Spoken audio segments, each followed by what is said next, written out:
नमस्कार, ईटीव्ही भारतमध्ये आपलं स्वागत। आपण पाहत आहात न्यूज टाइम। बाळासाहेब असते तर यांना जोड्यांनी बडवलं असतं। मुख्यमंत्री एकनाथ शिंदेंचा ठाकरे गटावर हल्लाबोल।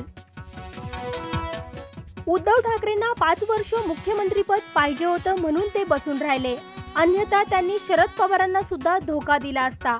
ईटीव्ही भारतच्या विशेष मुलाखतीमध्ये मुख्यमंत्री एकनाथ शिंदेंचा गंभीर आरोप। राजकोटमधील नानामोवा रोडवरील टीआरपी गेम झोनमध्ये भीषण आग, मृतांचा आकडा 30 वर। मुख्यमंत्र्यांनी दिली घटनास्थळी भेट। नवी दिल्लीतील नवजात शिशु देखभाल रुग्णालयात भीषण आग, 7 मुलांचा मृत्यू, रुग्णालय मालक फरार, गुन्हा दाखल।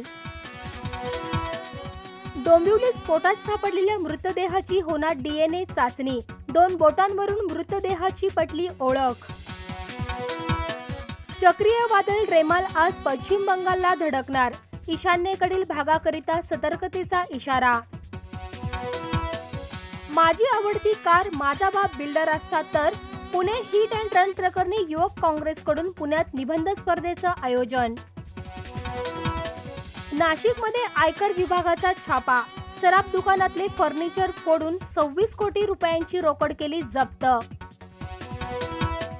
राज्यात जनावरांना चारा छावणी सुरू करा, अन्यथा 4 जून रोजी मंत्रालय बाहेर जनावरांना घेऊन करणार उपोषण। जय भगवान महासंघाचे अध्यक्ष बाळासाहेब यांचा इशारा।